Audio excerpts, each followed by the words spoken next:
paano kung may pagiging matagumpay sa iyong negosyo ay siyang magiging dahilan ng pagkawala ng buhay? Sapat nga bang pumatay para lamang paglaban ang sarili mo? Meron ka nga bang karapatan na hindi makulong dahil sa tingin mo tama ang iyong rason? Sa istorya ninyong matutunay ngayong araw ay ang istorya ni Lilian Cruz, isang matagumpay na negosyante na namatay dahil isang matagumpay na negosyante na sa kasamang palad na nasawi.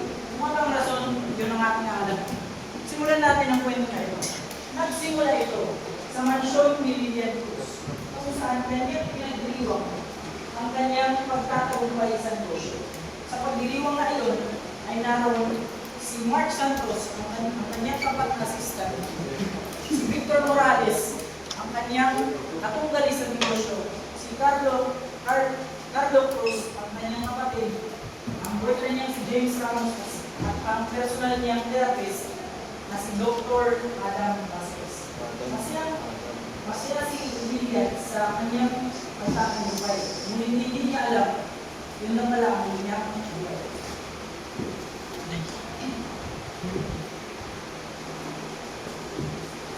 Salamat sa inyong pagdating upang ipagdiwang ang matagumpay kong negosyo. Hindi ko magagawa kung hindi dahil sa magaganda kong estrategiya.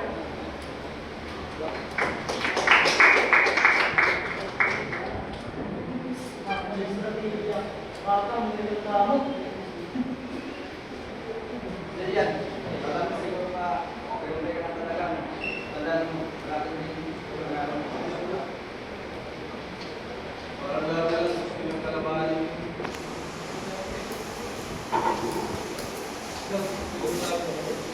Hindi ko. Ano ba? Wala na tayo dapat magpapalpa.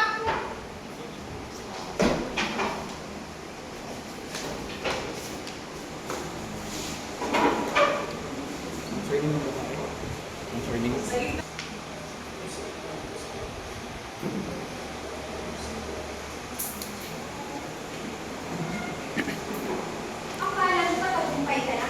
Darating din ang araw mo.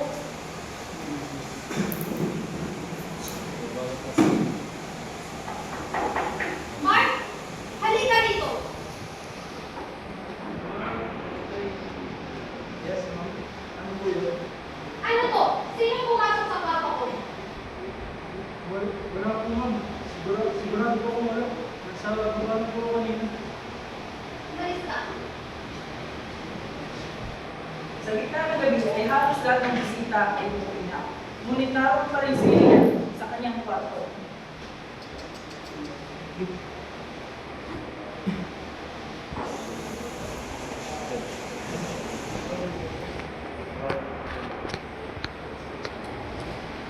Makinig ka sa akin. Kung akala mo matatakot mo ako, nagkakamali ka. Sisirain kita bago ka maunahan.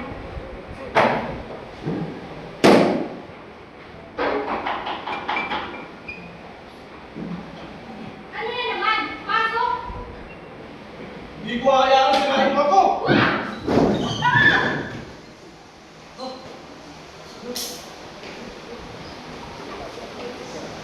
Walang kalaban-laban at walang alam-alam kung sino ang pumatay kay Lilian. Walang tulong at walang awang sinaksak si Lilian sa kanyang dibdib gamit mismo ang kanyang buti. Kaumagahan, pumunta si Mark sa opisina ni Lilian upang maghatid ng mga dokumento. Ngunit sa pagpunta niya ay nakita niya ang matay na katawan ng Lilian.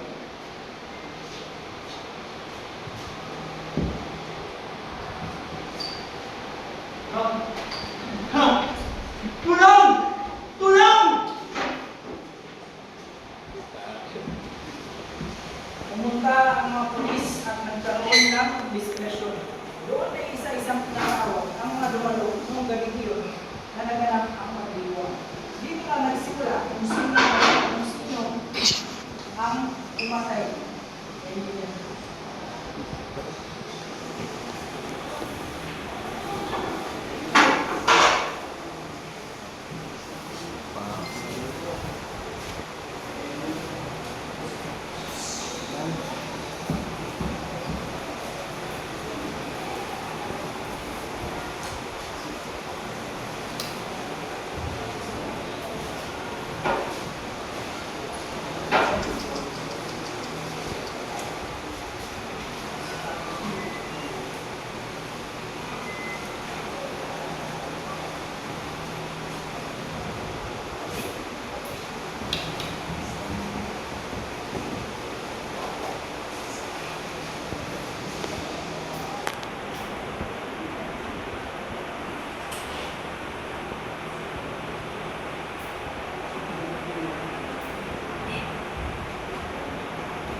20, siguro na, bigat.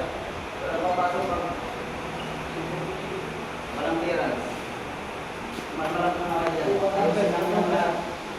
Ngayon, malak na mga dito. Reyes. Lagi mo kung sino mga tumatawag. Sulit ka rin ng mga pangalan ng mga kapatid.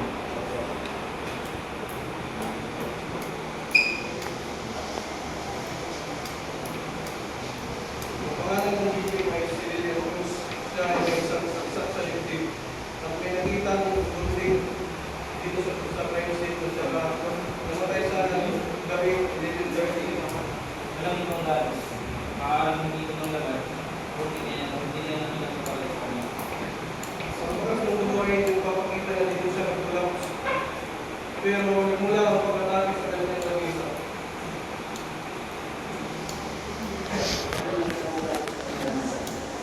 Daan. Kung ano lang yung nasa dito, ilang ginamit. Wala pa rin yung mga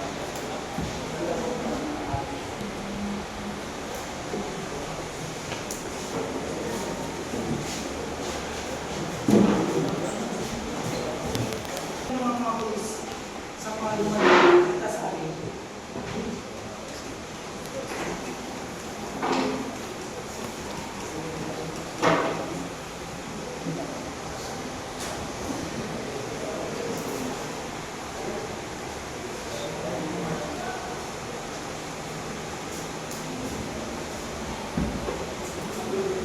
ikaw ang nakakita ng katawan. Sabihin mo sa akin paano nangyari yun. Kung mag-uusap sa gitna, magaling siguro yung nakita ko na bukas ang ganda na nakita na hindi siguro dahil sa takot din.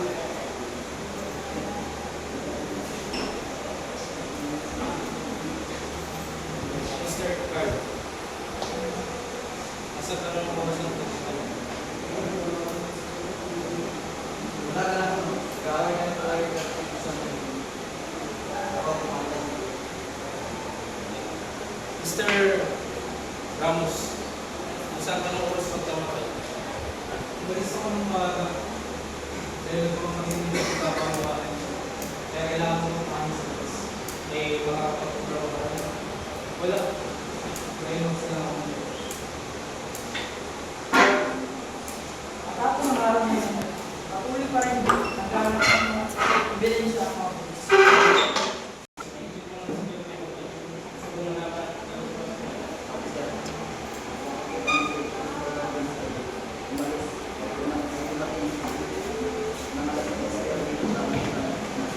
Lupto kayo.